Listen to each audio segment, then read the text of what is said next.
c'est bien fait. Oh, son amour, sa bonté. En toutes circonstances, même quand tout va mal, il faut le louer. C'est mon désir, papa, je veux te louer. Même dans la maladie, dans le bonheur comme dans le malheur, dans l'assemblée des justes. Ale Tobina, ale Tobina, ale Tobina, kinama yes. Tobina, Tobina, kinama yes. Tobina, calmement, calmement, kinama yes. Chica, chica, chica, chica, chica, chica, chica, chica. Quand il se lève, tes ennemis se dispersent. Tu peux me dire quel est ce nom? Quand il s'avance, la création fait silence. Tu peux me dire quel est ce nom? Il combat pour toi, tu as la victoire. Levons-nous et louons le roi. Oh, nous t'acclamons, nous te célébrons, nous t'élevons. Yahweh, nous acclamons le roi, nous célébrons le roi.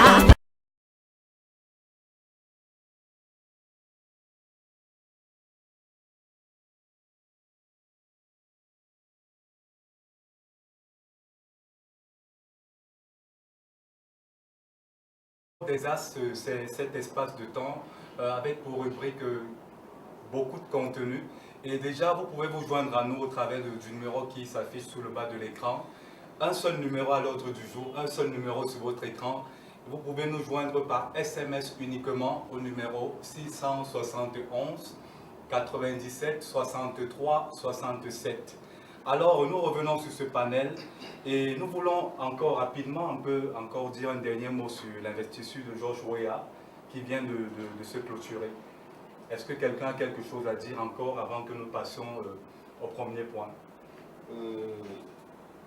Pour aller dans le même sens, moi je félicite tout simplement la manière avec laquelle l'organisation des élections a été gérée au Libéria. Parce qu'on ne l'avait jamais vu, on sait tous qu'en Afrique, quand il s'agit des élections pour la présidentielle, en Afrique noire, il y a des tensions un peu partout, mais bon, on a vu comment ça s'est déroulé au Libéria. C'était tranquille, c'était posé. Alors, une question revient. À féliciter, à saluer.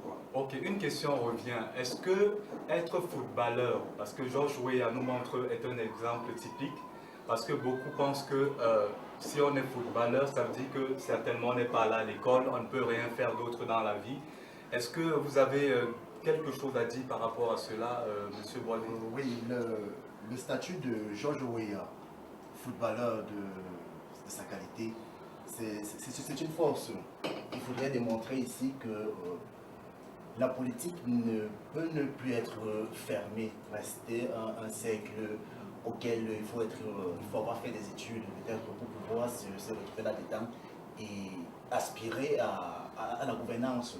Alors, George Weah, dans son statut de footballeur, il démontre ici même déjà là que même si on est footballeur, on peut avoir cette qualité-là, à se retrouver dans la politique et aller jusqu'au bout, amener un programme et pouvoir se retrouver à la tête d'une nation.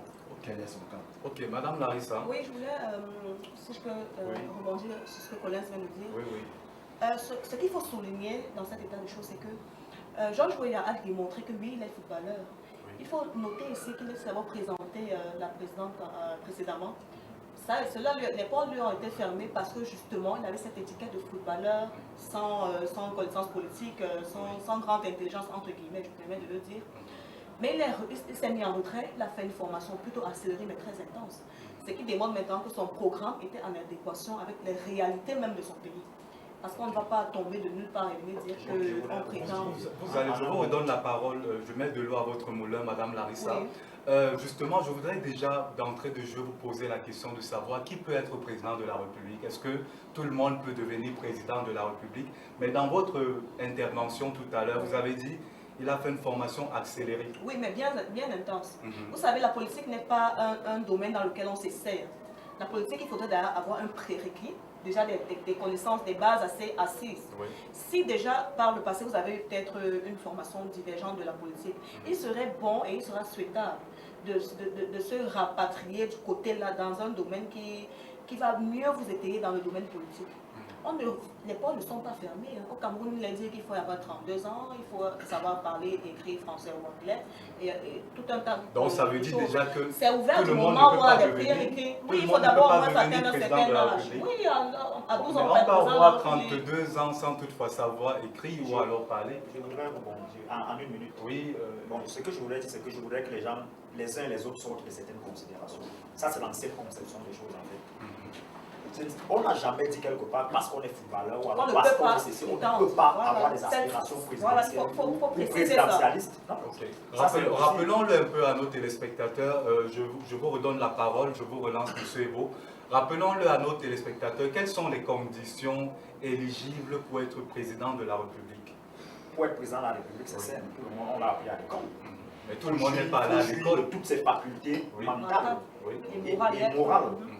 Il faut avoir minimum Il faut avoir un 32 niveau ans. requis. Oui, oui. Bon, Le niveau requis, c'est quoi pour nos téléspectateurs qui il nous faut savoir suivent? écrire son nom. Ça, c'est le cas, je dis niveau Faut requis. savoir Il n'y a pas un parler. diplôme. S'il fallait prendre par exemple le cas du Cameroun, hein, Oui, il ça on peut fallait- se Oui, retenir Oui, avec monsieur, Bon, monsieur bon, Ebo Laurent, vous chutez, je vous redonne la parole, monsieur Collins. Il faut avoir un niveau requis. Ça veut dire qu'il Oui. faut minimum savoir écrire son nom, déjà. Oui. Ça, c'est déjà ça. On n'a précisé nulle part qu'il faut avoir un bac, il faut avoir une licence, il faut avoir. C'est ça que moi j'appelle niveau requis. Mais toujours est-il dit qu'avoir une licence, Dans n'est les pas textes, il mal. n'y a pas. Vous n'allez voir aucunement écrit quelque part qu'il faut avoir tel niveau, il faut avoir tel niveau. Ok, Non, monsieur, non, monsieur le- Collins, je voilà. pense bien que c'est la constitution du Cameroun qui prévoit ces choses-là. Il y a des conditions à remplir. Si je dis qu'il fallait, si on prenait le cas du Cameroun, il y a des conditions à remplir pour être président de la République.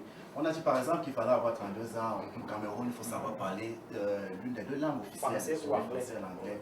Il faut jouir de ses droits civiques et je crois politiques aussi. Il y a donc un certain nombre de conditions qui entrent et qu'il faut respecter pour se présenter déjà comme candidat. Bon, pour le cas de Georges Weah, moi je voudrais aussi faire la différence sur le fait qu'il est peut-être politicien, mais il n'est pas politologue. Oui. Ça, c'est la différence. Justement, je pense qu'il faut souligner cela. C'est pourquoi j'ai dit tantôt qu'on a beau être au football, on a beau être mécanicien, on a beau être ce qu'on peut être dans la vie. Mais si on a déjà la politique des politiciens, elle est un peu innée. On est avec, enfin, selon ma conception, hein, elle est un peu innée, on est avec, et puis bon, on s'essaye et ça donne, on y va. Ok, madame Et Marie. pour ajouter de la haute honneur, je voudrais signaler que, en fait, dans le sens même pratique de la politique, il faudrait que la politique soit au service du citoyen. Et vous savez, le peuple, la population s'identifie le mieux vers une personne qui, peut-être pas qui ressort de ses réalités, mais qui connaît les difficultés que cette population-là rencontre. C'est pour ça qu'on va élire un président, c'est pour ça qu'on fait confiance à quelqu'un pendant un certain nombre d'années pour un mandat. Donc il ne suffit pas d'avoir un parti politique ou alors... Oui, je pense pas. Du moment où la population, vous savez, la démocratie, grâce à cette démocratie qu'on voudrait bien avoir en Afrique noire, voudrait que les élections se passent par vote. Et le vote, on ne le fabrique pas. Ce sont des populations qui vont dans des urnes, qui mettent leur bulletin de vote et qui font un choix sur des potentiels candidats qui leur sont présentés. Ok, une question. Pensez-vous, selon vous, pensez-vous que dans le contexte dans lequel le Cameroun est situé actuellement, qu'un jeune, prenons le cas de Cabral Libye, nous ne voulons pas entrer dans la politique, qu'il puisse, de son état, avec toute l'expertise qu'il a, nous sommes à l'année électorale, pensez-vous quelque part qu'il a, d'après les sondages, comme nous voyons sur Facebook et un peu de partout sur la toile, pensez-vous qu'il a une chance pour voilà, être au sommet de l'État dans les jours qui suivent? Eh bien, écoutez, Cabral Libye, c'est un Camerounais, comme vous et moi. Ça veut dire que si le chef de l'État, Paul Biya, est au pouvoir, ça veut dire qu'un autre Camerounais peut également l'être. Pourquoi pensez-vous que Ça Cabral Libye veut ne peut pas dire que être au même pouvoir? M. Etofis X ou Y peut également l'être. Bien sûr. Il faut y croire. Ce sont des Camerounais. Ce qui est l'autre des qualités, enfin des qualifications qu'il faudra avoir, il faut être Camerounais de nationalité. Voilà. Il faut être Camerounais d'abord. Peu Alors, importe où vous alors venez, là, nous allons donc dire que même celle qui chante un peu de partout là, même une artiste, comment on l'appelle, sans toutefois faire la publicité, Katino peut devenir président elle va de notre- monter une Parce que là, nous campagne. sommes dans Elle un va- contexte nous sommes qui en montre période- que la popularité peut nous accompagner et à atteindre nos objectifs. Pas la Non, le popularité. Il s'agit de ça. Non, Et puis, pas la on ne popularité, parle pas monsieur de... Oui, Bicou. madame Larissa, vous Permettez-moi, avez la s'il vous parole. plaît, monsieur Bicou. Pas la popularité. Il faudrait aussi souligner que la personne qui se présente en tant que candidat devrait être représentée à l'Assemblée nationale. Voilà. Nous sommes au Cameroun. Oui. On ne va pas parler d'une artiste. C'est selon de la constitution cette, camerounaise. Oui, je ne vais Oui. pas parler de la France alors que je suis Oui, camerounaise. ou même du Libéria. Oui, du Libéria, on se vole. Mais pour être pratique dans notre pays, il faudrait que le candidat soit représenté à l'Assemblée nationale, même si c'est avec un seul député ou un seul. Est-ce que c'est le cas pour M. Cabral? Cabral Libé, c'est une nouvelle tendance. C'est ce qu'on appelle les outsiders. Cabral Libé, La nouvelle peut-être je génération. m'avance un peu, mais dans les investigations qu'on est en train de mener sur le terrain, c'est le candidat. Les anglo-saxons disent c'est the candidate. Donc c'est pour dire que c'est la. Je dirais, je ne m'avance pas. C'est vrai que sur en 2018, tout ce Nous qu'on revenons, dira. revenons un peu sur le cas de M. Oui, sans la Collins. campagne, c'est pas campagne. Oui, nous on va revenons un peu campagne, sur M. Collins. Je voudrais dire une chose à la suite de... Oui, rapidement, puisque je Sans vous vouloir relance faire tout à l'heure. Sans vouloir faire de ça un débat, je ne pense pas que pour être candidat à la présidentielle, il faut nécessairement siéger à l'Assemblée nationale ou au Sénat parce qu'il y a des candidatures indépendantes. Oui. Et des gens qui Oui, ne oui, sont c'est pas... pour ça que je parlais de oui, nouvelles qui ne donnes, sont en fait. pas- Ça, c'est la et je nouvelle voudrais aussi donne. ajouter Oui, monsieur autre Collins, chose, qu'il oui. ne suffit pas de jouir d'une popularité pour dire qu'on est Justement. candidat. Il faut avoir Convaincre par un son programme. Il faut avoir- Justement, nous Justement. voyons, Et nous puis, il faut avoir voyons, une certaine expertise. nous voyons politiquement parlant, beaucoup parce de que- candidats et ils sont en train de sortir de l'ombre, ils sortent de l'ombre. On Parce que espère quand il y que avait des certains problèmes, vont- on ne les voyait Il y a des gens pas. qui Et se maintenant, ils déclarent. sont en train de sortir. Bon, pour vous relancer, monsieur Collins Boadé, vous allez faire relations internationales. Nous voulons savoir, dans le cas du Libéria, est-ce que monsieur Weah, George Weah, comme son nom l'indique, est-ce que la constitution du Libéria prévoit que le candidat puisse être représenté à l'Assemblée nationale? je ne vais pas m'aventurer. Ou alors en sur- d'autres termes, est-ce que monsieur Weah, est-ce qu'il avait, c'est-à-dire comme ça, une popularité qui l'a accompagné, qui l'a fait atteindre le sommet? Oui, je crois à la popularité de George Weah au Libéria. Mais je voudrais aussi dire que je ne vais pas m'aventurer sur un terrain que je ne maîtrise pas, parlant de la C'est un terrain constitution glissant, là. du Libéria. Libéria. Ah, oui. Mais moi, je pense que George Weah a joui de sa popularité. Au Libéria. Il a d'abord été connu comme un grand footballeur, quelqu'un qui a, Un sportif. oui, qui a porté l'image du pays déjà sur le plan sportif. Et puis, il y a aussi ce facteur programme dans sa politique qui a fait en sorte que surtout la jeunesse puisse croire en lui et qu'il se retrouve là où il est. Cela signifie, monsieur Ebo, que dans le contexte du Cameroun, ça dit, comme je vais dans le sens contraire de ce que monsieur Boadé vient de dire, il dit il ne suffit pas seulement d'avoir la popularité. Parce que s'il suffit d'avoir la popularité, nous connaissons Petit Pays, Samuel Eto'o, tous ces gloires du Cameroun là. Il peut également se présenter demain après-demain. Mais est-ce que cela suffit pour être candidat au Non, je Cameroun? vous réponds directement, je réponds par la négative. Oui. Non.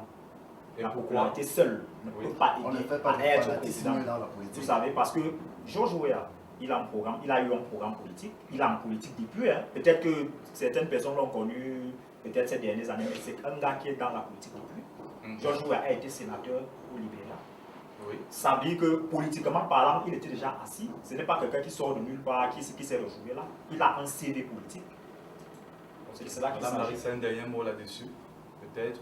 Monsieur Je Collins. voudrais te dire que justement pour enchérir avec les copanélistes, il ne suffit pas d'être populaire pour dire qu'on fait un bon candidat. Il faut avoir des bons programmes de campagne parce que nous sommes Oui. en campagne électorale Oui. au Cameroun. Pour les présidentielles, il faut avoir un bon programme et que les Camerounais et les populations qui vont voter ces candidats se reconnaissent dans les campagnes. Ok. Que ce ne soit pas du folklore, que ce ne soit pas quelque chose qui soit juste pour satisfaire le regard. Ok, mesdames et messieurs, vous êtes sur le Club des Astres, c'est sur Paradis TV. Vous pouvez intervenir par vos SMS sur le 671 97 63 67. Alors nous allons passer à notre première rubrique, premier point du jour, sur la question, sur l'assassinat d'Olembe. Voilà, l'assassinat d'Olembe. Que devient le bourreau de Christelle Jeanne Fégué Onana? Madame Larissa, vous avez été sur le terrain, vous avez fait une analyse profonde là-dessus. Est-ce que vous pouvez un peu, pour ceux-là, nos téléspectateurs qui nous suivent, revenir un peu, nous faire un bref résumé sur ce qui a dû se passer? Monsieur Bicou, Il s'agit d'une histoire macabre, hein, Ouais. comme on a pu le lire dans la toile et dans diverses publications de presse. Il s'agit là d'une jeune femme, de la trentaine, à peine entamée à 33 ans, qui a été sauvagement abattue parce qu'elle a été égorgée par celui-là qui était son conjoint. Son Son conjoint. conjoint, oui, c'est-à-dire qu'ils avaient Ils une étaient relation légalement depuis, mariés? non, conjoint de son compagnon, Ouais, il vivait en concubinage. son petit ami, je Oui. dirais de manière très grégaire, Ok. comme ça, son petit ami. Ils avaient une relation depuis 6 mois. Oui, nous sommes en début d'année, depuis 6 mois en avant. De ce qui se raconte, de part et d'autre, on dit le monsieur prétend qu'il a payé les études à la dame, que c'est lui qui lui a donné cette plaquette à acheter en termes le concours de cette grande prestigieuse école de magistrature au Cameroun. Ce qui fait qu'il ne comprenait pas bien le fait que la dame demande à rompre leur relation, selon Tout à lui, coup, qui n'avait brusquement. pas de sens. Or, ce que lui ne savait pas, c'est qu'elle avait eu à mener des enquêtes de son côté, parce que il y avait des couacs dans ses résumés, des couacs dans ce qu'il disait lui. Il prétendait être un cadre dans une société, une grande société de raffinage dans notre pays. Il prétendait être bien assis, que ce soit financièrement, bien d'être d'une personne de position morale assez haute. Mais elle a fait ses investigations et elle s'est rendue En compte quelque que... sorte, il a eu à bluffer la fille. Oui, si À on la- peut en utiliser, personne. oui, si on peut un peu rabaisser notre niveau de langue. Oui. Maintenant, elle s'est donc rendue compte que, au-delà du fait qu'il n'était pas cadre dans la société qu'il annonçait, il avait une famille bien établie, ce doigt-là. C'est-à-dire, il avait une femme, il avait des enfants. Maintenant, ce quoi d'autre il y aurait menti, on ne pourrait le savoir puisque cela n'a pas été dit. Maintenant, quand on va du côté de la famille, que ce soit ses frères, ses neveux ou alors le voisinage, il se dit que c'est un monsieur qui était très réservé. C'est un monsieur, le monsieur Nguélé Michel, parce que c'est ce nom-là qu'on le connaît. D'ailleurs, l'avis de recherche qui circule sur la toile le donne à suffisance de ce qu'on raconte. Il est né en 90, d'après ce que les papiers de l'avis de recherche. Il est né en 90, le monsieur. Oui, c'est ce que les papiers Et la fille- signalent. la On dit fille- qu'elle avait 33 ans. Maintenant, on ne sait pas si l'avis de recherche s'est basé sur une pièce officielle de l'identité. Donc, si nous pour être- comprenons bien, la fille était plus âgée que le monsieur. Oui, ce qui peut corroborer le fait que d'aucuns pensent qu'il était gigolo. Oui. Gigolo, en termes plus faciles, c'est un homme qui vit sous la coupole d'une femme, financièrement parlant. Oui. Ambassadeur, pour être... À ne pas confondre avec ambassadeur itinérant. Je ne cite pas son excellence. D'accord. Eugène Laïci. Merci Ok, pour la vous note chutez, du vous mot. chutez, Oui, madame je disais donc Larissa. que c'est une affaire qui va rester malheureusement gravée dans nos mémoires parce que on attend la confirmation parce qu'il se pourrait, je préfère le dire au conditionnel, hein, Oui. qu'on aura appréhendé le suspect samedi dernier. Donc Ah maintenant, pourquoi je ne préfère pas m'avancer, je préfère le mettre au conditionnel. Ok. Au sortir de votre plateau, notre plateau du Club des As, on va encore mieux creuser cette D'accord. information et puis on reviendra dans les prochaines éditions du journal. Mesdames et messieurs, restez scotchés sur Paradis TV pour plus d'informations encore. Alors, je me retourne vers vous, monsieur Collins. Un mot à dire par rapport à cette histoire, c'est-à-dire pathétique en même temps, un mot peut-être à dire là-dessus. Un crime passionnel, hein, c'est comme ça qu'on Voilà. résume l'histoire. Moi, je suis choqué par ce qui s'est produit. Je crois que les faits remontent, je crois, la nuit de lundi. Oui, je crois, la nuit du 16 au 17 La janvier. nuit du 16 au 17. Alors, je ne prends pas les faits tels qu'elles se présentent. Oui. Pour moi, dans ma tête, je me pose des questions. J'ai reçu l'information, je me pose des questions. Qui est coupable dans l'histoire? Est-ce que le coupable, c'est celui qui a tué? Forcément. Ou alors, le coupable peut aussi être la dame qui peut-être... Il a repoussé? Non pas qui a repoussé le monsieur, mais qui a plutôt poussé le monsieur à commettre l'acte. C'est dans ce sens que moi je voudrais orienter ma réflexion, parce que, si vous permettez, parce que aujourd'hui, les gens sont devenus tellement hypocrites, ils sont devenus tellement mesquins. Il se peut aussi que peut-être la fille a sur un autre plan Oui. exploité le monsieur, Oui. et qui s'étant rendu compte s'est laissé aller à sa colère. Dans un premier temps, c'est ce que je trouve assez... Ok. C'est aussi vrai qu'il est dit en psychologie que, parlant du viol, par exemple, un cas comme ça, que l'homme viole la femme parce il a d'abord subi le premier viol que la femme lui a fait au préalable. C'est-à-dire quoi?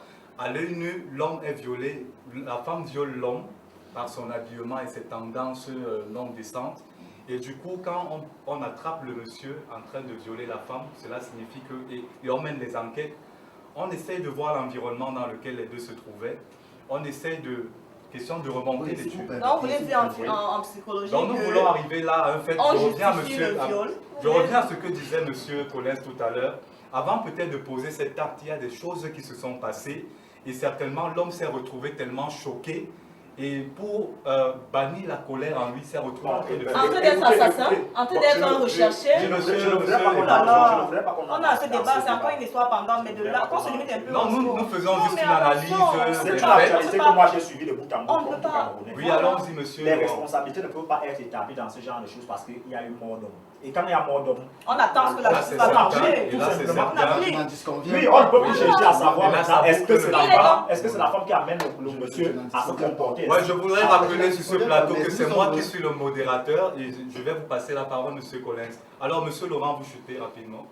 Bon, j'étais disant, je ne suis pas d'accord avec lui. Oui. Parce que quand il y a mort d'homme, nos droits juridiquement parlant, Oui, au frappent. Cameroun. On n'a pas besoin de savoir si c'est toi qui m'as poussé à bout. Et puis moi, j'ai commis ce forfait, que c'est toi qui me pousse à bout en fait. Non. La femme est décédée. Là maintenant, ce qu'il faut faire, c'est de mettre la main sur ce voyou.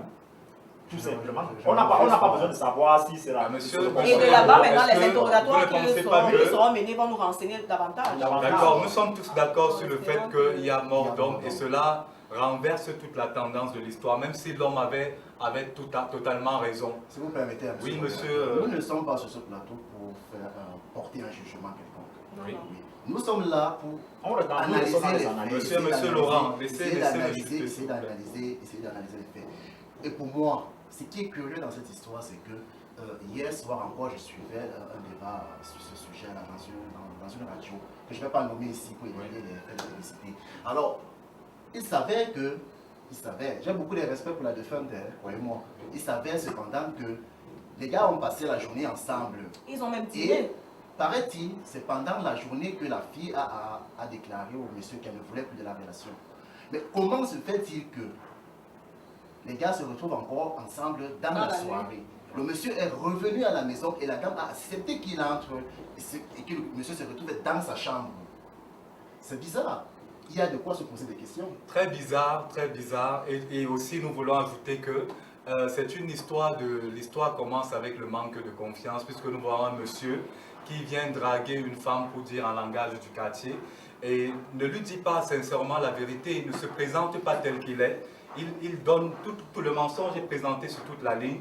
Et également la fille aussi, par manque de confiance, va commencer à mener les enquêtes et elle va découvrir qui est réellement Parce ce que, monsieur. Oui, parce que madame probablement, elle aurait constaté qu'il y avait certaines choses qui ne tenaient Qui ne pas. C'est pour ça voilà, qui ne qu'on ne peut pas, on ne correspondaient se met pas à suspecter, entre guillemets, ses partenaires parce qu'on le veut. C'est parce que peut-être il y a un commentaire qui n'est pas cohérent. Peut-être il y a quelque chose qu'il a eu à dire, lui à faire qui ne coïncidait pas. Par exemple, de ce qu'on nous renseigne, on nous dit des fois où il était absent, aux côtés de la défunte personnelle, il disait par exemple qu'il était en mission à Limbe. Or, le monsieur, il était à Douala avec sa famille, Alors, avec c'est- ses enfants. Nous voyons là un bon Qu'il y a un problème ce monsieur est malhonnête depuis la racine. Et certaines personnes prétendent qu'il estime avoir payé les frais de formation de cette dame. Est-ce que Lui l'information avoir- est vérifiée? C'est à ce ce que je niveau? dis, que les gens ne peuvent pas se lever. Et même si, monsieur Bikou, et Oui. même si quelqu'un paye une formation de femme, ça ne lui donne pas le droit de vie ou de mort sur la dame. Ça, Du tout, du Ça tout. ne Là, lui nous donne sommes aucun droit totalement de d'accord. décision sur elle. On ne peut pas se Ça ne permettre. peut pas justifier l'acte Ça qu'il ne a posé. justifie aucunement. Nous sommes Ça ne totalement justifie d'accord. aucunement. Et vous ne pouvez pas m'expliquer le fait que c'est une jeune dame. Vous chutez, vous Oui, chutez. oui, je suis par là, rassurez-vous. C'est une jeune dame.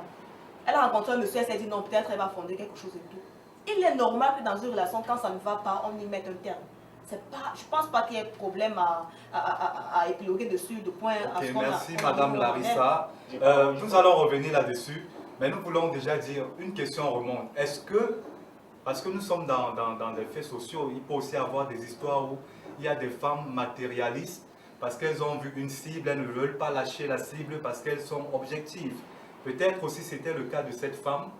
Nous ne voulons pas porter des jugements là-dessus, mais nous voulons juste ressortir, c'est-à-dire une cohérence, une certaine cohérence là-dessus. Est-ce que ce n'était pas une histoire dans laquelle la femme était là parce qu'elle comptait sur peut-être les finances du monsieur, qui était peut-être quelque part bien placé ou bien situé financièrement, que maintenant comme elle a atteint son objectif, elle est devenue une grande dame. Maintenant, elle se sent complexée de marcher avec un monsieur qui est monsieur Collins. Un mot là-dessus. Oui, moi, c'est ce que j'étais en train de dire dans l'entame de mon propos. Hein, que peut-être que la femme a dû exploiter le monsieur d'une manière ou d'une autre. Mais à dire vrai, le gars est un chercheur d'emploi, c'est un chômeur. Qui a eu à faire un stage dans la société, dans la Sonara. Oui, à la Sonara. Alors, moi, mon interrogation, c'est la suivante. Vous menez une relation avec un individu. Je ne sais pas comment ils se sont rencontrés, peut-être via les réseaux sociaux, je ne sais pas. Mais vous menez une relation. Pendant un bon bout de temps, vous ne cherchez pas à savoir avec qui vous vivez. Et moi, je m'adresse particulièrement aux jeunes filles. Oui. Quand vous vous retrouvez dans une relation, vous ne pouvez pas mener 6 mois sans savoir avec qui vous vivez. Ce matin encore, je disais à ma compagne, cette dame-là, la décédée là, elle était inspecteur des impôts, je crois bien. Oui, elle était véhiculée. Le monsieur lui faisant croire qu'il travaillait à la Sonara à Douala. Peut-être qu'il se voyait seulement les week-ends. Alors elle pouvait décider un week-end que bon, comment je viens aussi te retrouver à Douala. Puisqu'à la fin on nous dit que le gars même était marié, il avait une femme à Douala avec des enfants. Alors comment mener une vie avec un monsieur comme ça pendant plusieurs... C'est quoi ils ont fait? 3 ans. On dit que c'est 6 mois. Ah, c'est 6 mois. Quand même, 6 mois. Donc il y a une incohérence aussi dans le... Je pense même que c'est au-delà. Ça peut être quelqu'un des incohérences, mais il faut qu'on sache, oui, avec qui on marche. Un dernier mot là-dessus, monsieur Eboloran, un dernier mot là-dessus. Je suis content de sa chute, ça veut dire que nous s'accorde. Bon, en fait, nous produisons ce genre d'émission, c'est pour sensibiliser. Je ne dédouane pas le gars en question. Au contraire, je condamne avec la dernière énergie l'acte horrible qu'il a posé. Parce que ça, c'est de la sanité. Nous condamnons d'après la loi Cameroun. Mais maintenant, je voudrais attirer l'attention des filles aussi. Pourquoi prendre, c'est-à-dire un gars te donne des choses, des présents, tu prends. Pourtant, tu n'es pas avec le gars. Pour venir dire au gars après que non, comme tu vois là, vraiment, ce gars, c'était bon. Non, c'est pas possible. Non, mais est-ce que c'est parce que... C'est pas possible, je ne justifie pas son acte. Ça ne doit pas te pousser jusqu'à ce niveau, mais c'est pas normal venant des filles. Quand tu n'aimes pas un gars, tu dois pas passer. Moi je suis petit, il y a un adage chez nous qui dit que tu ne peux pas aimer, tu ne peux pas détester le boutiquier, mais prendre son pain au chocolat chaque matin. Voilà, tu ne peux pas détester le boutiquier et prendre son plat de nourriture chaque matin. Et prendre ses bijoux. Et nous voulons rappeler ici, chers téléspectateurs, surtout à nos jeunes filles qui nous suivent à la maison, de faire très attention et de prendre du temps pour connaître avec qui vous êtes. Oui, vous chutez, Madame Larissa, rapidement. Oui, je vais chuter en soulignant, bien puisque je suis la seule dame du plateau. Oui. On ne peut pas reprocher à une dame d'être en relation avec quelqu'un et si elle se rend, cette fille a été honnête, elle aurait poussé le mariage et puis comme d'un côté il dit qu'elle était matérialiste et tout, elle aurait, si jamais c'est vrai, pris tout son argent. Mais à un moment, si elle s'est rendue compte que la relation n'est plus bonne, il était normal qu'elle y mette un terme. Peut-être la manière... Mais Madame Larissa, une question. Vous pensez que la manière peut-être de dire au monsieur que je chutais par là en disant peut-être la manière n'était pas bonne, mais l'objectif était le même, il était question de la procédure. Voilà, peut-être la manière avec laquelle elle s'y est prise. Ça ne coïncide pas. C'est comment on peut dire à quelqu'un en journée que c'est fini et dans la soirée... Peut-être qu'elle s'est rendue compte qu'il était un psychopathe, que peut-être pour qu'il parle, il faut qu'elle le calme, peut-être qu'il faut qu'elle le ramène à la raison. Mesdames et messieurs, chers téléspectateurs, nous allons aller au deuxième point de notre programme. Et nous allons revenir, les informations sont à court, nous allons revenir là-dessus. Deuxième point, nous voulons parler ici du CHAN 2018. Le Cameroun éliminé. Quel bilan pour les poulains de Rigobert-Song? Mais avant cela, juste une petite courte pause à la régie. Et après cela, nous allons revenir sur les éléments. Nous allons parler du CHAN 2018. Nous savons que le Cameroun a subi une défaite face à l'Angola, c'était ça, à l'Angola, 0 but contre 1, toujours sur penalty, qui élimine les poulains de Rigobert-Song. Alors, peut-être avant de prendre la petite transition à l'antenne, Monsieur Eboloran, est-ce que vous avez un mot à dire? Voyons, Rigobert-Song vraiment totalement tendu ces derniers temps. Naturellement, c'est une actualité brûlante. Oui. On a même eu peur à un moment que peut-être le grand Capi Rigo, qui n'est pas très en santé. Oui, pour le moment, nous voulons le rappeler. Peut-être chuter. Encore une fois de plus. Il nous a tellement rassuré, capitaine Song. Il voyait cette équipe en demi-finale. Pourquoi pas remporter même cette compétition? Ok, nous revenons sur le plateau, mesdames et messieurs. Nous prenons une petite transition à la régie et nous vous retrouvons tout juste après. Master Production. Master Production. Master Production.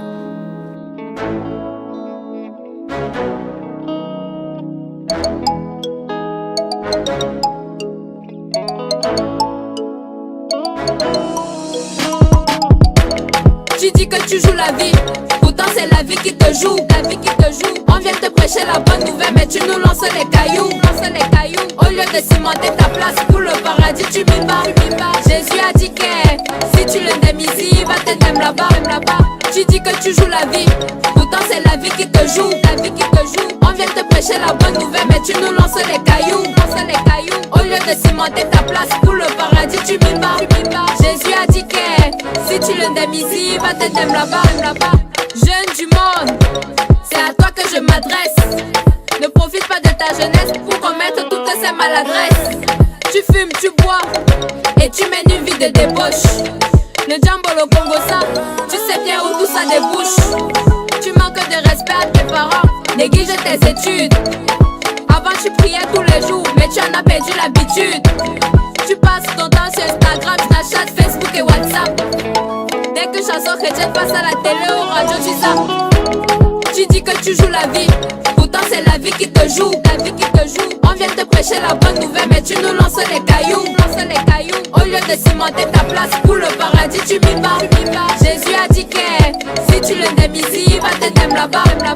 Tu dis que tu joues la vie, pourtant c'est la vie qui te joue, la vie qui te joue. On vient te prêcher la bonne nouvelle, mais tu nous lances les cailloux, Au lieu de cimenter ta place pour le paradis, tu m'y bats. Jésus a dit que si tu l'indemnises, il va t'aider là-bas. Mon ami, où est ta place? Devant ou derrière? Debout, assis, en haut, en bas, paradis ou enfer? Tu ne sais plus du tout quoi faire. Quand ton voisin a réussi, tu te mets à le saboter, le jalouser, faire la sorcellerie. Tu racontes partout que la Bible dit de ne point juger. Mais sache que tu devras donc assumer malgré tes préjugés. Si tu décides de changer, Jésus t'attend les bras ouverts. Tu seras en sécurité et de son sang tu seras recouvert. Sans Jésus dans ta vie, tu es comme une sauce sans sel. Une plage sans eau et sans vague, un monde sans ciel.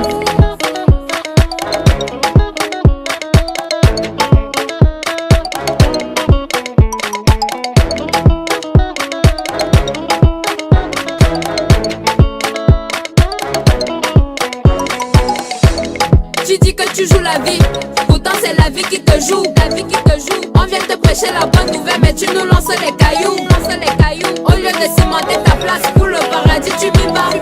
Jésus a dit que si tu l'indemnises, il va t'aider là-bas.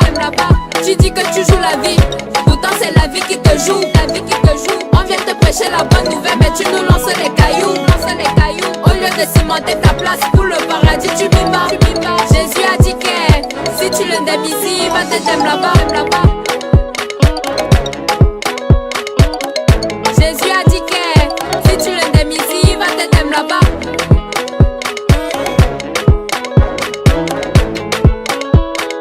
Si tu l'indemnises, il va t'aider là-bas.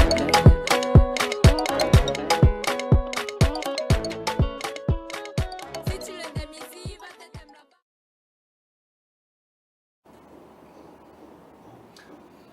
Bon retour parmi nos chers téléspectateurs, toujours connectés sur la Paradise TV. Nous sommes contents de vous savoir des nôtres ce matin. Alors nous revenons sur ce plateau avec, qui est très rempli des aigles qui sont là avec les informations capitales. Nous revenons à vous, Monsieur Eto, autant pour moi j'allais déjà dire Monsieur Eto fils. Ok, nous revenons vers vous, Monsieur Laurent Ebo. Comment définissez-vous le fait que le Cameroun soit éliminé comme ça au premier tour, avec 2 défaites, 0 but marqué? Quel bilan pour les poulains de Rigobert Song? Je vous réponds directement. Le football camerounais se porte très mal. Le football camerounais se porte très mal. C'est la 3e participation des Lions A à cette compétition. Et les 2 éditions précédentes, on est sorti en quart de finale. Comment expliquez-vous pour la 3e participation, nous sortons au premier tour? Au premier tour, c'est vraiment quelque chose de inexplicable. Ça. Mais maintenant, pour nos chers téléspectateurs, comment le problème se situe justement à quel niveau? Parce que nous voyons depuis même l'équipe professionnelle, l'équipe nationale du Cameroun, il y a toujours ces lacunes-là. Quel est le véritable problème? Je préfère me limiter au A'. Je ne voudrais pas parler des Lions seniors. Parce que là-bas, c'est un nom de page. Oui, allons-y. Je voudrais parler des Lions Afrique. Vous ne pouvez pas arriver dans une compétition. Rigobert Song, qui est l'entraîneur sélectionneur de cette équipe, nous a rassuré qu'il avait les meilleurs de notre championnat local, c'est-à-dire les meilleurs joueurs des 17 clubs, Il a même dit que les si 17 nous clubs de sortons- première division que nous Oui, avons. oui. Et il a dit que si nous rentrons tôt de cette compétition, c'est le minimum Demi-finale. demi-finale. Oui. Et il a dit qu'il voyait la finale. Mhm. Et que quand on est en finale, c'est qu'il faut remporter. Mais quel est le problème? Le problème, c'est lequel? L'équipe n'était Il pas faut prête ou la sélection n'était pas... professionnaliser notre championnat. Notre championnat est professionnel sur le papier. Oui, en faisant quoi? Le niveau, faut prendre des gars qui sont compétitifs, qui peuvent vraiment jouer l'élite. Mais qui je peuvent voudrais jouer la rappeler première ici division. que tous les joueurs... Je ne sais pas si ceux-là- vous avez regardé ces deux matchs-là. Oui, j'ai On a regardé. pris des joueurs qui manquent de fraîcheur, qui Et n'arrivent nous pas voulons à jouer. rappeler que l'équipe était typiquement nationale, dont les joueurs étaient les joueurs locaux. nationaux, les locaux. Bien sûr. Voilà, Bien monsieur Collins, un point de vue par rapport à ça. Mon point de vue, je me demande simplement qu'est-ce qui n'a pas marché. Qu'est-ce qui n'a pas marché? On connaît son baranac, on connaît ce qu'il a été dans l'équipe nationale, on connaît le talent qu'il a, la force, la haine avec laquelle il a su motiver ses coéquipiers lorsque lui-même était encore,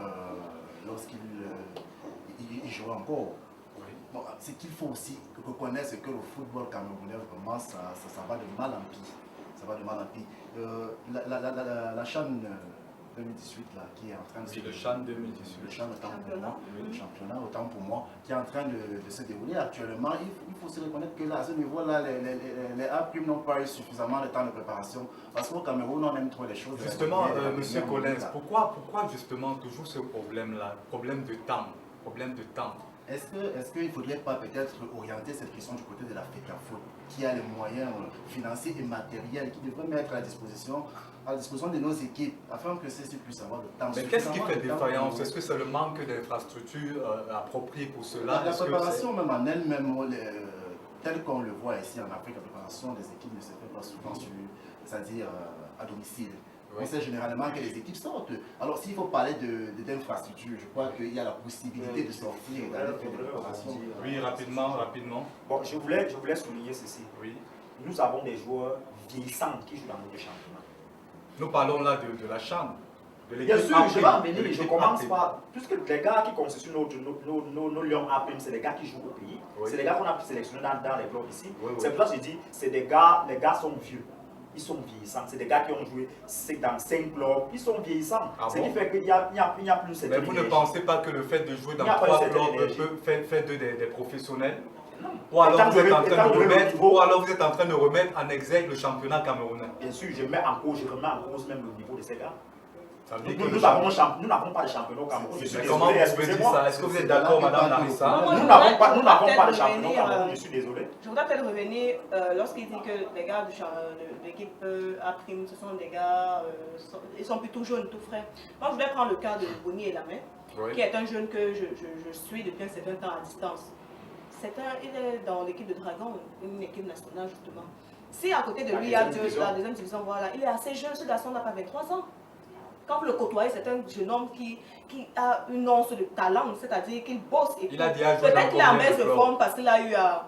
Peut-être parce qu'il est en baisse de forme, peut-être parce qu'il a eu qu'il a été remplacé lors du dernier match. Il a déjà joué Mais dans on ne combien sait de donc clubs? pas si Il c'est n'est parce que pas peut-être une revenu. baisse de Il n'est forme. pas revenu le match Voilà, c'est peut-être une baisse de forme. Peut-être qu'il a eu un incident, peut-être on ne sait pas, parce que dans cette histoire de football, il y a toujours des propos. Là, on ne sait pas.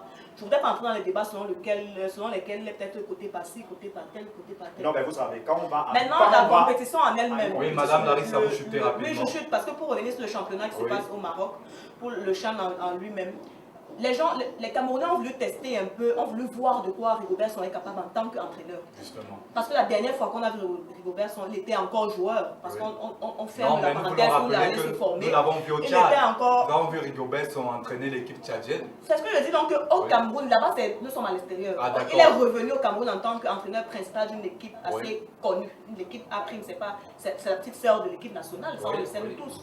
Maintenant il était question de voir est-ce qu'il est capable d'aller au-delà des attentes qu'on a pour lui. Est-ce que cela a été une bonne expérience ou une nouvelle expérience? Je crois que tout à l'heure on pourra bien essayer de Oui, nous répondre à allons cela. revenir là-dessus. D'accord. Oui, Collins Boadé, un dernier mot. Oui, pour ma part, je pense qu'il faut qu'on donne des moyens suffisants aux équipes camerounaises pour pouvoir se préparer quand ils le font en compétition. Parce que le problème avec les A' aujourd'hui, je pense que c'est un problème de préparation. Ces enfants ne se sont pas suffisamment préparés. Ils n'ont pas suffisamment livré des matchs de préparation pour être à même de se retrouver du côté du Maroc et affronter les différents. Alors vous pensez que la FECAP Foot n'a pas mis assez de moyens pour que C'est mon point de vue. Bon, je reviens à vous, l'analyste sportif, monsieur Laurent Ebo. Je ne voudrais pas qu'on fasse dans la langue de bois. Il faut dire la vérité au Cameroun. Oui. Les meilleurs joueurs du Cameroun n'ont pas été sélectionnés pour cette compétition. Il faut le dire au Cameroun. Mais qui sont les meilleurs joueurs du Cameroun? Les meilleurs joueurs. Vous voulez que Rigobert Somba aille dans les quartiers pour sélectionner les joueurs? Ou alors, j'ai dit ceci, écoutez, Edin Sport a été champion du Cameroun. Vous savez combien de joueurs d'Edin Sport Rigobert seront sélectionnés pour le Chan? Combien? Il en a pris 2. Oui. L'équipe champion du Cameroun. Et le Quand reste Barcelone sont champions en Espagne, vous savez combien de joueurs on prend pour mettre à l'équipe d'Espagne? Ils sont au moins 6 ou 7 qui viennent de Barcelone pour jouer. On ne va pas prendre quand même. Vous ne pouvez pas avoir une équipe comme Edin qui est champion du Cameroun. Vous prenez 2 joueurs. Mais les meilleurs joueurs ne sont pas. Et je vous rappelle que ces 2 joueurs qu'il prend Edin sont assis au banc de touche parce qu'aucun n'a joué. Vous trouvez ça normal? Est-ce que champion du Cameroun veut forcément dire être la meilleure? Non, champion du Cameroun, c'est que ce sont les meilleurs. Selon moi, non, il y a les statistiques, ça veut dire que les meilleurs joueurs sont là-bas. Les meilleurs joueurs sont là-bas. Nous avons remporté c'est quoi, c'était au Gabon, non, la dernière canne là. Mais nous n'avons pas été la meilleure équipe. Très bien. Nous n'avons pas été la meilleure. Justement, pour dire que ça dépend d'autres thèmes. Le ballon est rond pour tout le monde. Le ballon est rond et les meilleurs joueurs ne se trouvent pas toujours dans l'équipe qui gagne. D'accord. Nous passons à notre troisième point rapidement, qui va parler du luxe et du christianisme. Mesdames et messieurs, restez scotchés. Le temps de prendre une petite pause qui s'impose. Et après cela, nous allons revenir rapidement. Mais avant cela, nous allons rapidement faire juste un tour de table. Question d'avoir un bref aperçu avant d'entrer dans le vif du sujet là-dessus. Alors, je vais à ma gauche. Monsieur Collins, que pensez-vous du luxe? Le luxe et le christianisme, est-ce que les deux vont de pair? Quand vous me parlez du luxe et du christianisme, je vois directement... Votre approche. Oui, je vois déjà, devant moi, là, se dessine déjà directement l'église catholique. Oui. Parce que s'il faut parler de luxe, c'est ça, d'ornement, de richesse, de bijoux, je vois le clergé catholique. Sans toutefois indexer les catholiques qui non, nous regardent. Nous ne sommes pas là pour une guerre religieuse. C'est la tradition catholique. Je ne lance pas de pierre. C'est la tradition catholique. Oui. Alors, donc je vois cette église-là. Je rappelle que vous êtes historien aussi. Tout à fait. Donc vous savez de quoi vous parlez. Je vois cette église-là et puis je me pose des questions aussi. L'impact de ces bijoux, de cet ornement-là, de tout ça, à quoi ça rime avec le christianisme? Est-ce que ce n'est pas une porte, une forme de perdition pour le clergé? Peut-être nous allons revenir là-dessus tout à l'heure. Alors, Madame Larissa, un mot là-dessus, le luxe et le christianisme, est-ce que les deux vont de pair ou alors c'est un peu dévié quelque part? Pour ma part, je voudrais soutenir que le luxe et le christianisme ne sont pas incompatibles. Dans cette même Bible que nous tous nous lisons, il est dit que l'or et l'argent appartiennent à Dieu. Oui. Donc cela sous-entendrait que normalement, quelqu'un qui se dit chrétien devrait aspirer à ces richesses-là. Maintenant, la mesure, peut-être, on voudra la redéfinir tout à l'heure, oui, mais je ne pense pas que le luxe soit incompatible avec le christianisme. Au contraire, même. Il faudrait juste regarder les choses. D'accord, nous allons revenir là-dessus tout à l'heure. Monsieur Laurent Ebo, un mot là-dessus, le luxe et le christianisme. Je voudrais d'abord qu'on définisse le luxe. Qu'est-ce que c'est le luxe? Oui. C'est quoi? C'est le beau? C'est le beau, c'est la richesse, c'est l'opulence. Oui, c'est ça, non? Oui. Et moi, je crois, si je me réfère à la Bible, je crois qu'un enfant de Dieu ne doit pas vivre dans la misère. En d'autres termes, vous voulez dire qu'un enfant de Dieu doit vivre dans la pauvreté? C'est vrai que j'ai lu la Bible à mes heures perdues, mais je crois qu'il est écrit quelque part que la pauvreté, c'est une malédiction. Je parle sous le contrôle de l'évangéliste. Non, nous ne sommes pas évangélistes ici, nous sommes présentateurs d'une émission. Ça veut dire que en fait, c'est une question qui n'a même pas sa place. L'homme de Dieu doit rayonner. Mais nous allons revenir là-dessus. Doit lier en toi l'homme de Dieu. Nous allons revenir là-dessus tout à l'heure. Que ce soit pas tes vêtements, que ce soit pas ton train de vie et tout. Nous allons revenir là-dessus tout à l'heure, le temps de prendre juste une petite transition. Et nous vous revenons tout juste après cela. Pour moi, oh, agneau de Dieu, que tout pour moi, oh, Jésus, tu es tout pour moi, oh, agneau de Dieu, que tout pour moi, oh, Jésus, tu es tout pour moi, oh, agneau de Dieu, que tout pour moi, oh, Jésus, tu es tout pour moi.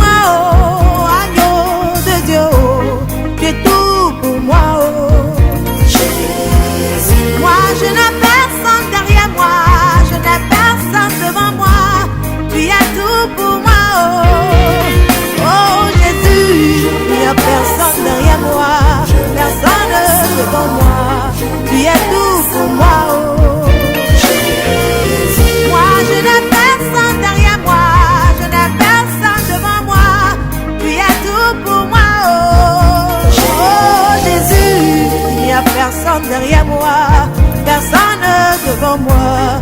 Tu es tout pour moi, oh Jésus. À cause de problème, tu pleures, jour et nuit. C'est tellement difficile que tu pleures, jour et nuit.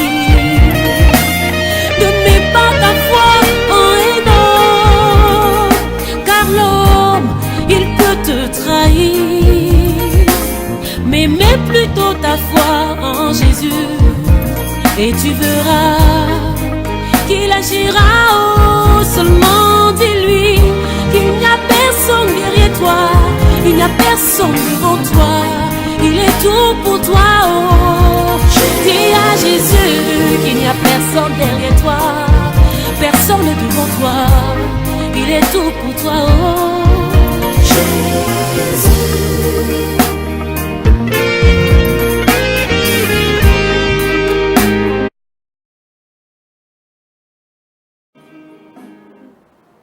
Alors nous revenons sur ce plateau avec un message qui tombe de là. Bonjour, je m'appelle Nadège, je suis étudiante en faculté de droit à Soie. Juste pour encourager votre émission, je suis de tout cœur avec vous. Alors nous te saluons également et nous sommes très contents de savoir que vous, là-bas à Soie, vous êtes scotchés sur la Paradise TV. Et nous sommes très contents et salutations à toute la population de Soie et tous les étudiants qui nous regardent en ce moment. Alors nous revenons sur le thème le luxe et le christianisme. Alors la parole à qui veut la prendre. Je disais tantôt que le luxe dans l'église, c'est vrai comme mes co-panélistes l'ont dit tout à l'heure là que enfin, les hommes de Dieu, quoi, les enfants de Dieu, dans l'église en général, on ne devrait pas mendier, on ne devrait pas manquer du strict minimum, on devrait être un peu oui, avoir le nécessaire. Mais le phénomène actuel, c'est que on se rend compte qu'il y a de l'opulence dans les églises. Et parfois, certains hommes de Dieu utilisent la parole, utilisent la parole de Dieu pour pouvoir s'enrichir à leur propre compte. Oui, c'est-à-dire qu'ils ne mettent plus en pratique ce que la Bible enseigne réellement. Et qu'est-ce que la Bible enseigne réellement? On le sait. En un mot, en une méthode, qu'est-ce que la Bible enseigne? La Bible, c'est le partage. C'est le partage, oui. On amène à la maison de Dieu ce qu'on a, le partage. Oui. Et peut-être qu'en recevant cela, ces hommes d'église-là devraient prendre et redistribuer les biens. Je me rappelle, je ne lis pas tous ces derniers temps, je lis la Bible, mais je me rappelle quand même une histoire de ce genre-là où les disciples rassemblés et puis les gens venaient déposer, quoi, c'était la dîme, un truc comme ça, l'histoire d'apporter le achats, je ne sais pas si c'est des achats, enfin là où l'homme et la dame sont morts à la suite d'un mensonge. Ananias et Saphira. Oui, le but c'était de recevoir et de redistribuer. Oui. Parce qu'on s'était rendu compte que dans la congrégation, il y en avait qui n'en avaient carrément pas. Oui. Il fallait donc recevoir et redistribuer. Mais est-ce que actuellement c'est ce qui se fait encore? Parce que quand on reçoit, quand les hommes de Dieu reçoivent en guise d'offrande, en guise de dons, en guise de dîmes, où est-ce que ça va? Ok, une question, Madame Larissa. Juste une petite anecdote. Voici une histoire qui a eu lieu il y a de cela un an aujourd'hui, où au Saint-Siège, il y a un jeune homme qui s'est donné le défi d'aller voler la coupe du pape. Et cette coupe-là, s'avère-t-il qu'elle était en or, et quand il a bondi sur la coupe, il a tracé, il a fui. Et on a lancé les recherches, mais quelques mois après, on a eu à appréhender le jeune homme, et on l'a amené devant le pape lui-même en question, qui a demandé qu'on puisse le relâcher. Alors, c'est vrai qu'il y a d'autres personnes qui voulaient prendre le problème, l'amener sur d'autres, c'est-à-dire, justement. Et maintenant, voilà. Et maintenant, quel est votre point de vue par rapport à ça? Est-ce que des frères ou alors des jeunes hommes qui se donnent le défi d'entrer dans les églises, par exemple, voler, est-ce que ils ne font pas ça parce qu'ils se disent que c'est la maison de Dieu, on peut venir prendre un autre du Père. Peut-être que ça ne va pas manquer, peut-être qu'ils en ont plusieurs. Déjà, ce qu'il faudrait condamner dans l'histoire que vous racontez, c'est le fait de voler. On sait que c'est condamné même dans cette. Mais il vole parce qu'il a faim. Peut-être pas parce que la faim. Hein. Ils veulent peut-être parce qu'ils se disent, ah, s'il prend une coupe en or, qu'est-ce qui va le peut pousser procurer beaucoup. quelqu'un à voler? C'est Peut-être la par famine? instinct, peut-être parce que, soit là est prémédité, on vole pas toujours parce que, peut-être parce qu'on veut justement avoir cet argent-là. On est dans le besoin. On est dans On le vole besoin, parce pas qu'on forcément parce justement- qu'on a faim, peut-être parce qu'on est dans le besoin, peut-être qu'il y a une personne malade à côté, c'est pas forcément pour la famille qu'on se met à voler. Oui, mais les causes pour lesquelles ils volent, Oui, c'est parce qu'il a faim. voilà, c'est parce Maintenant, qu'il a c'est- faim. c'est Mais est-ce ce qui a que quelque poussé- part l'Église ne joue pas, comme le disait Collins tout à l'heure, quelque part l'Église n'assume pas une certaine responsabilité d'accompagner ceux-là, tous ceux-là qui sont dans les On ne les va pas nécessiteux? reprocher ici à l'Église catholique de ne pas redistribuer. Pas Parce seulement qu'on l'Église sait- catholique, Oui, parce que hein, vous avez on parlé va du parler de clergé, on l'Église sait en que le clergé, général. c'est quand même l'Église. Il y a les voilà. adventistes, il y a les pentecôtistes. Justement, Est-ce que l'Église ne joue voilà, pas son on ne va rôle? pas leur reprocher d'avoir des biens dans leur maison et de ne pas redistribuer. Je crois que toute obédience religieuse dans ce monde a au moins une action caritative qu'elle-même. Dans ce sens, il est question de redistribuer. Maintenant, s'il y a certains leaders ou certains leaders religieux qui s'appuient sur les efforts des uns et des autres pour se démarquer de manière négative, parce que quand c'est un affichage pas bon, probant, c'est toujours pas bon, c'est à ce niveau-là qu'il faudrait peut-être recentrer le débat. Mais il n'est dit nulle part qu'avoir de l'argent, avoir des biens, être bien vêtu, avoir une certaine aisance financière soit un problème ou un péché en soi. Ok. Maintenant, c'est la décadence avec laquelle certaines personnes voudraient nous le faire D'accord, nous voir. revenons à vous, Madame Larissa. Monsieur Ebo, est-ce que le fait pour les pasteurs, des hommes de Dieu, des prêtres, je suivais dans une chaîne de télévision un prêtre qui disait que voilà, vivre dans ce genre d'opulence, ils en ont les moyens, mais ça ne leur sert absolument à rien de vivre dans ce luxe-là, dans tout ce qui est brillant, dans tout ce qui est dans cette opulence et tout. Eux, ils préfèrent misérer, marcher comme tout homme simple et peut-être venir en aide aux nécessiteux. Est-ce que vous pensez que ça ne devrait pas être le rôle des églises aujourd'hui, dans notre société? Non, mais écoutez, il n'est écrit nulle part que l'enrichissement est interdit. Écoutez, grâce. Vous ne pouvez donc pas. C'est la manière peut-être de s'enrichir qui pose problème. Et moi, en fait, ce qu'on doit condamner dans cette affaire, c'est ceux qui se réfugient derrière l'Église. Voilà. Pour se faire des sous. C'est ça, en fait, le problème. Il y a beaucoup de personnes malhonnêtes qui Qui se se cachent réfugient derrière les l'Église. églises pour Voilà. se faire des sous. C'est ça qui n'est pas bien. Bon, parlant maintenant vous parlez de la redistribution. Oui. Chacun est libre de donner, ou de ne pas donner. Vous n'allez pas obliger quelqu'un à pas Mais donner. quand on fait partie d'une congrégation, on est obligé de donner. Ça dépend de quelle congrégation. Si je suis Toujours adventiste, si je est-il suis dit qu'on adventiste, ne vient pas. vous êtes peut-être pas. On ne vient pas dans. Moi, j'ai mes règles. Hein. Toujours est-il dit qu'on ne vient pas dans la présence de Dieu, les mains vides. Donc certainement, nous devons toujours venir avec... et c'est ça qui fait aussi le culte, le fait de donner. Moi, je parlais d'offrande. Les gens se passent dans cette Et justement, il faudrait souligner que il y a- le fait de donner, dans notre Bible, il est dit qu'on donnera la dîme. Le principe de donner la dîme, c'est que ce soit multiplié. Oui. Que nos avoirs et nos biens soient multipliés. Il faudrait qu'on le souligne. En fait, je voudrais qu'on recentre le débat. Mais est-ce que la dîme est seulement... Nous sommes bien en train de... Nous ne voulons pas dédier, mais est-ce que la dîme est seulement financière? La dîme peut être physique. Il y a Est-ce que que ce soit seulement la dîme de dans les l'argent, s'il faut mouvements le de dire en réveil, français, appelés dîmes, De l'argent. tout Non, la ça. dîme, c'est le fait Et de il y a aussi donner. les offrandes. L'offrande dans le terme catholique du terme, c'est donner. Ça peut être physique, ça peut être de D'une la manière ou nourriture, d'une ça autre. peut être du mobilier, ça peut Pas être de forcément l'argent, ça de- peut pas être forcément de l'argent. Des sous. hein. Mais qu'est-ce qui, pour revenir à vous, Monsieur Collins, qu'est-ce qui crée le hic dans toute cette histoire-là? Pourquoi l'Église aujourd'hui, surtout dans le contexte africain dans lequel nous nous trouvons, est un peu butée à ce niveau? Le problème dans Nous ne cette voyons histoire- plus, comme nous lisons la Bible, nous ne voyons plus comment, c'est-à-dire ces prêtres, ces Il y a pasteurs, plus- tout le il y a monde plus- vient il y a plus du accompagner vrai. Il justement. n'y a plus du vrai dans cette histoire. Il n'y a plus du vrai. Il n'y a plus de la crédibilité. Les gens viennent là parce qu'ils ont faim. Les gens viennent se retrouver dans ce milieu parce qu'ils ont faim. Les gens se cachent derrière la parole de Dieu pour dire qu'ils enseignent. Je ne dis pas qu'il n'y en a pas qui font du vrai ministère. Il y en a. Mais beaucoup aujourd'hui, et c'est de là que part le problème. Je crois que c'est de là aussi que part notre interpellation aujourd'hui, notre question de débat.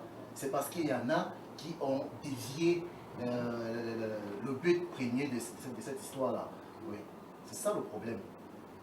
Ok, Madame Larissa.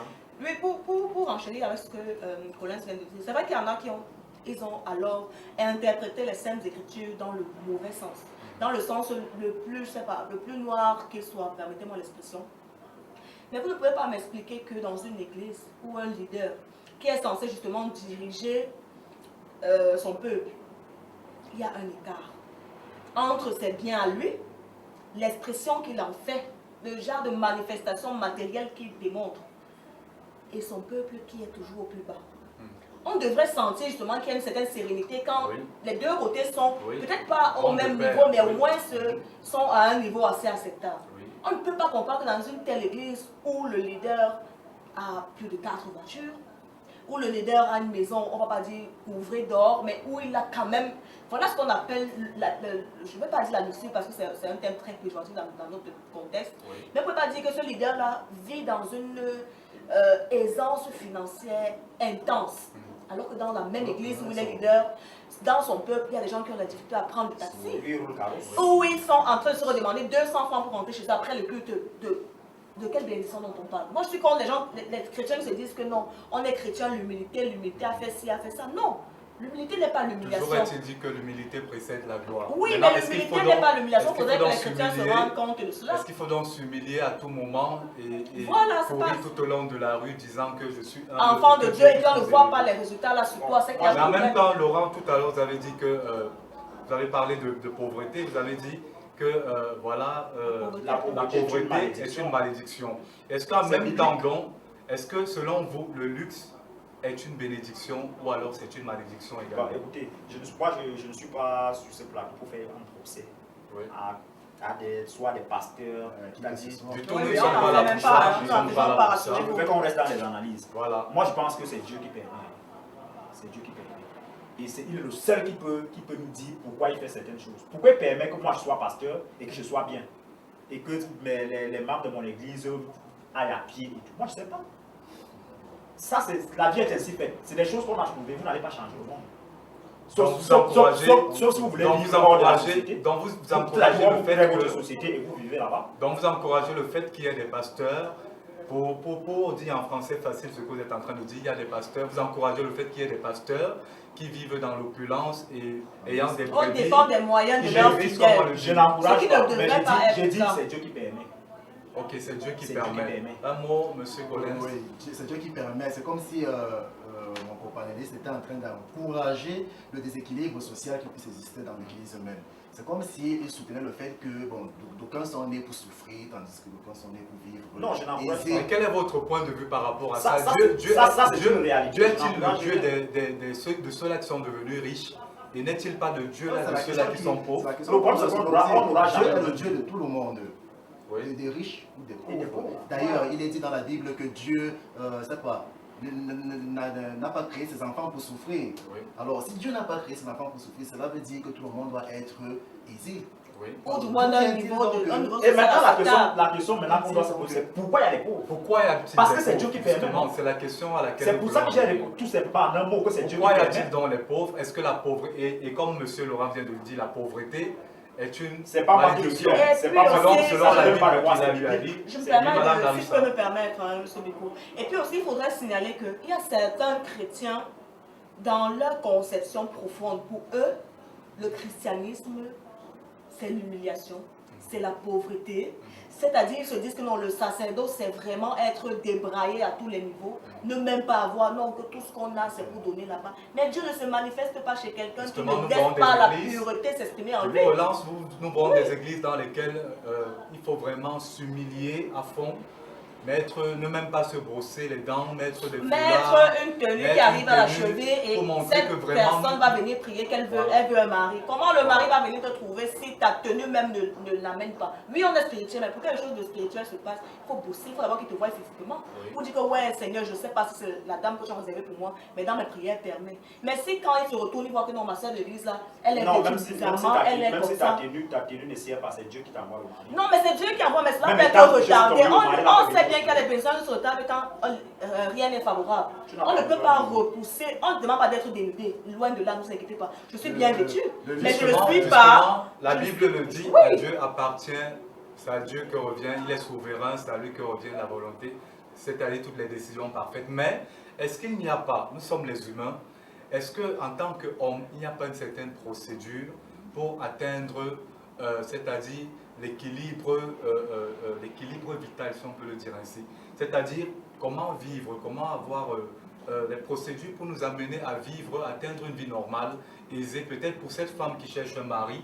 Est-ce que, comme M. Laurent vient de le dire, est-ce qu'il faut être tellement débraillé et espérer que Dieu va nous bénir dans ça? Parce que nous sommes quand même des hommes réfléchis, nous n'allons pas voir des femmes couchées tout au long de la rue parce qu'elles prient beaucoup, elles jeûnent beaucoup. Nous allons dire que non, c'est une femme que je dois marier. Bon, écoutez, est-ce que le mari viendra par peut-être avant que Collins ne réponde. Oui, allez-y rapidement. Qu'est-ce que vous appelez riche? Oui, c'est quoi? Quelqu'un qui se La richesse, c'est quelqu'un qui est capable de satisfaire ses besoins. Et vous pensez que c'est la même définition que Dieu a du riche? Bon, excusez-moi, c'est peut-être moi qui modèle l'émission, mais excusez-moi. Oui, oui. Et vous pensez que c'est la même conception selon Dieu? Répondez-nous puisque vous avez la parole.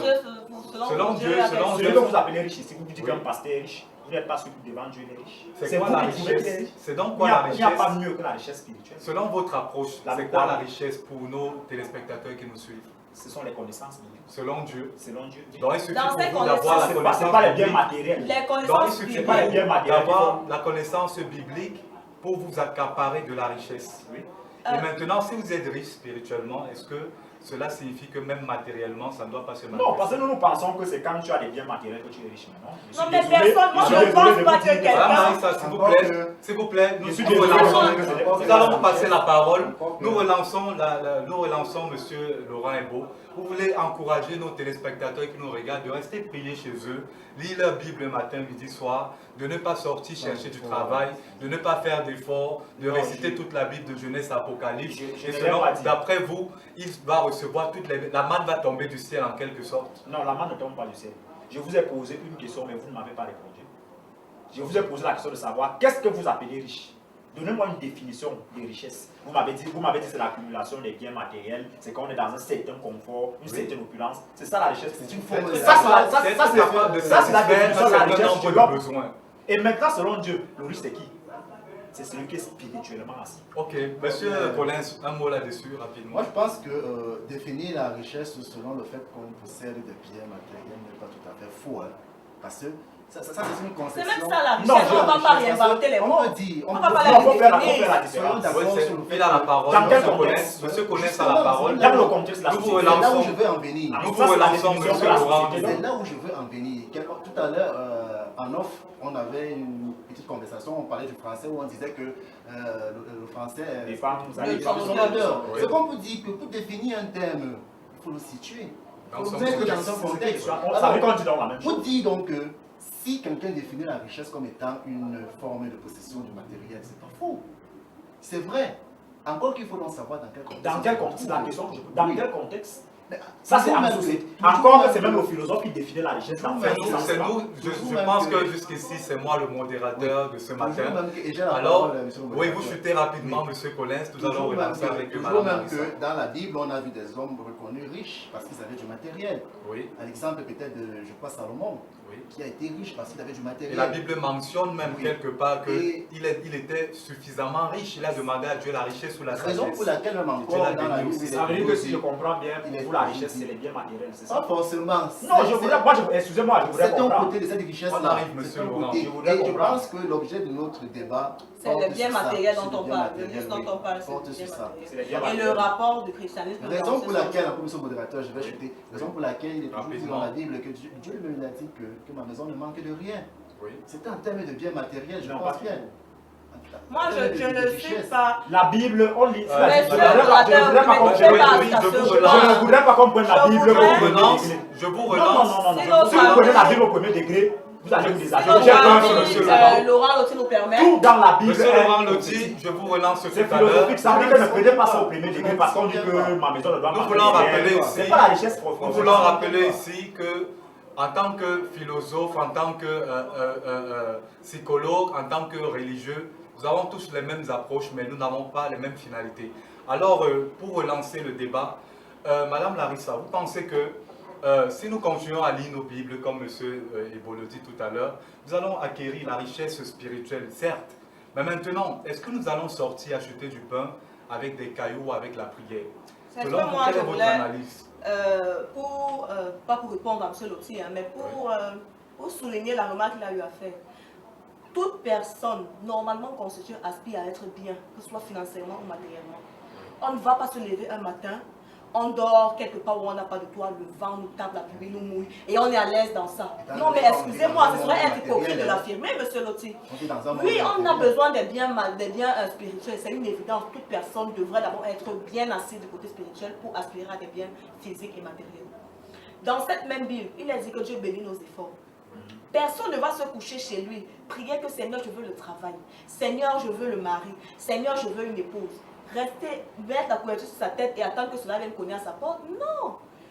Mettons un pas en avant et Dieu bénira les efforts. Je crois que jusqu'ici, je n'ai pas demandé à quelqu'un de rester chez lui et mettre ses genoux au sol. Parce que vous soutenez qu'être riche, selon Dieu, c'est être riche. J'essaie de me faire comprendre. Non, je ne vais pas chuter parce que vous m'avez occupé. J'essaie de me faire comprendre. Je ne voudrais pas qu'on fasse l'amalgame. Nous allons vous donner la parole tout à l'heure. Monsieur Ebo, qu'entendez-vous réellement par avoir la richesse spirituelle? Est-ce que, au-delà de la richesse spirituelle, il n'y a pas de matérialisation?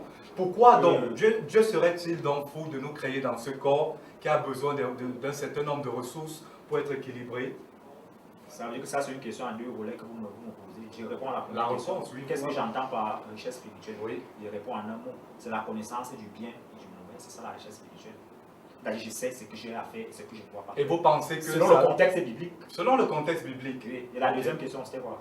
Pensez-vous donc, à notre thème, pensez-vous qu'avec cette richesse dont vous êtes en train de parler, Dieu aurait été donc fou de nous créer avec un corps matériel, un corps charnel, qui a besoin d'un certain nombre de ressources pour vivre?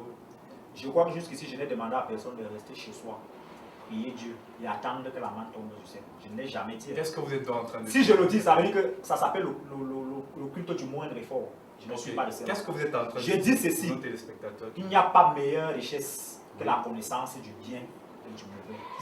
Nous sommes tout à fait d'accord. La connaissance, non, vous ne voulez pas comprendre.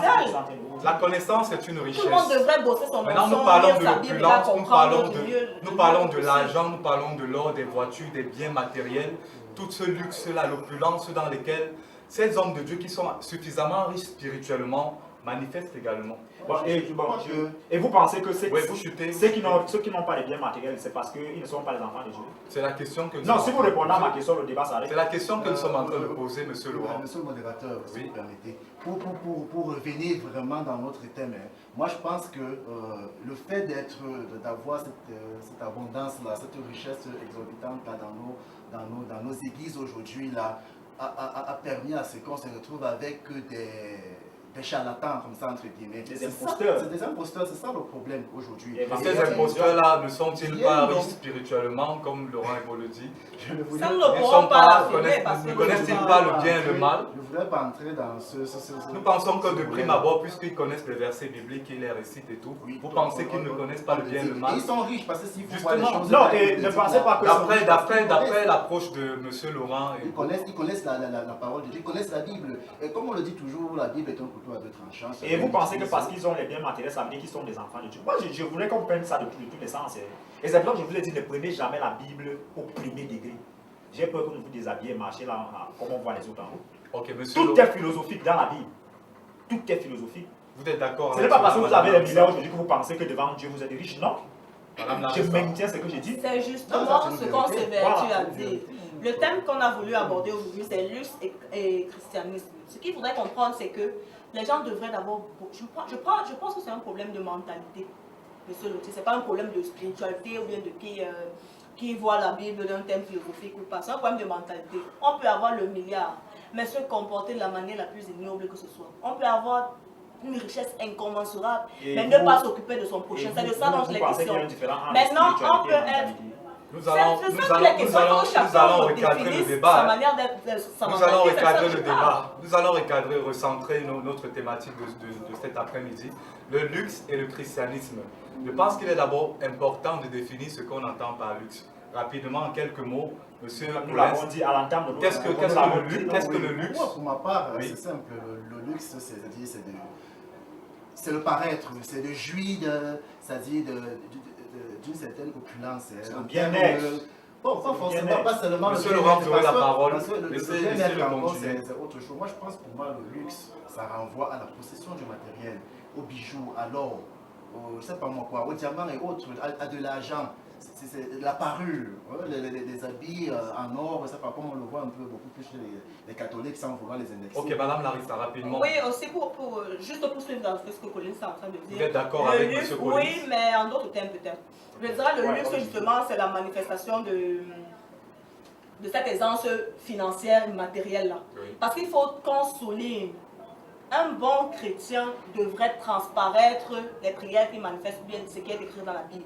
Et je reviens encore sur ce passage, c'est vrai que je le paraphrase, mais il est dit dans notre Bible que nous lisons, je ne sais pas quelle est la version de chacun, que l'or et l'argent appartiennent à Dieu. On ne va pas beau le dire dans cette Bible, beau le crier toutes les nuits quand on se lève le matin, et même pas le manifester de manière physique. Je ne parle pas des pasteurs, je parle de tout un chacun. Je peux parler de moi, je peux parler de X ou Y.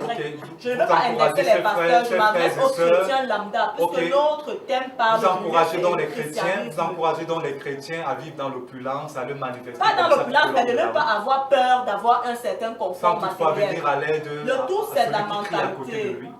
Oh, justement, c'est de ça que je parle, monsieur le modérateur. Je dis, j'invite les chrétiens à ne plus avoir honte ou à ne plus mettre en retrait la perspective qui soit aisée de manière matérielle, de manière financière. Le tout, c'est de pouvoir s'entretenir convenablement, de pouvoir aider son prochain, de ne pas être hautain. Ok, nous allons faire un dernier tour de table pour conclure cette émission. Nous sommes déjà en train de tirer comme ça. Nous sommes presque à la fin de notre émission. Alors, un mot rapidement, monsieur Colin. Vous avez parlé suffisamment, monsieur Laurent Ebo, et le temps nous est imparti. Rapidement, nous allons boucler, monsieur Colin, ce dernier mot. Le thème, oui. Pour moi, sur le thème et pour clôturer rapidement. Oui, pour ma part, je pense que le luxe dans l'église, vraiment, ça a sa place. Je ne vais pas dire le contraire, ça a sa place, mais encore qu'il faudrait savoir comment gérer tout ça. Comment gérer ces biens que l'église possède. Ça, c'est ce que je peux dire en conclusion. Et pour toucher, si vous permettez, monsieur le modérateur, rapidement. Je voudrais revenir un peu sur l'histoire de l'assassinat au Lembela pour dire aux jeunes filles, à tout le monde d'être prudent, de savoir avec qui on chemine et de toujours chercher à savoir vraiment avec qui on partage sa couche. Savoir avec qui on partage sa couche. Madame Larissa, rapidement, un mot pour clôturer. Oui, pour clôturer, déjà, je vais souligner, je vais réitérer à tous les chrétiens, de quelle que soit l'obédience qu'ils appartiennent, que l'aspiration au bien-être matériel, financier, n'est pas un péché. Parce qu'il faudrait que chacun intègre le fait que être humble ne veut pas dire qu'on doit s'humilier. Être chrétien ne veut pas dire qu'on doit vivre dans la pauvreté. Donc il faudrait que tout un chacun intègre ça dans son mental. Ok, je pense que nous allons revenir. Oui, nous allons revenir. Je pense qu'on doit encore poser, oui. Vraiment, ce que c'est que l'humilité, c'est l'humiliation ou alors c'est une autre définition. Monsieur Laurent Lotti, votre dernier mot rapidement. Je vais chuter en disant, en parlant comme nous, ou alors en le paraphrasant, cherchons premièrement le royaume des cieux et tout le reste vous sera donné par-dessus tout. En conclusion, je vais dire ceci. Vos biens matériels, les biens matériels donc, que vous voulez avoir, vous éloignez même de plus en plus de Dieu. Personne ne va chercher la véritable richesse. Nous sommes à la clôture. Le véritable luxe. Nous sommes à la clôture. C'est la richesse spirituelle. Ok, le véritable luxe, c'est la richesse spirituelle. Mesdames et messieurs, c'était le club des As. Nous vous donnons rendez-vous demain à l'intervalle 10h, 11h30. Merci de rester des nôtres et rendez-vous demain dans nos prochaines éditions. Bonne journée à vous. Alléluia! Que tous ceux qui respirent louent le Seigneur Jésus-Christ de Nazareth. On y va! L'Éternel conduit son peuple haut. Il n'y avait pas des dieux étrangers. Il a fait monter sur les hauteurs du pays. Israël a mangé les fruits des champs. Il a sucé le miel du rocher. L'huile qui sort du plus dur des rochers. Ma vie est pareille à l'aigle qui est veillé sur sa couvée. Voltige sur ses petits, déploie ses ailes, les ponts sur ses plumes.